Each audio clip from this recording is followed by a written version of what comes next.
নমস্কার। আজ ট্রাই করব পমফ্রেট মাছ। প্রথমে মশলাটা রেডি করি। এতে দিয়েছি সামান্য আদা, সামান্য রসুন আর পেঁয়াজ দিয়েছি পরিমাণ মতন। আমার 5টা মাছের পিস রান্না করতে আমার যেটুকু প্রয়োজন হবে আমি সেটুকুই নিয়েছি। মাছগুলো ভেজে রেখেছি। তেলে কালো জিরে ফোড়ন দিয়ে দেবো, তারপর মশলাটা দেব। মশলাটা দিয়ে দিলাম, হলুদ দিয়ে দিলাম। এবার একটু কষাবো, তারপরে কাশ্মীরি মির্চটা দেবো কালার হওয়ার জন্য, কারণ কাঁচা লঙ্কা দিয়ে করেছি, একটু কালার না হলে দেখতে ভালো লাগবে না।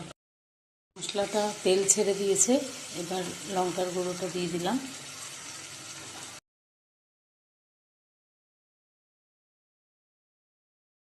মশলাটা ভালো মতন কষে এসেছে, এবার জল দিয়ে দেবো। ঝোলটা ফুটে এসেছে, এবার একে একে মাছগুলো দিয়ে দেবো।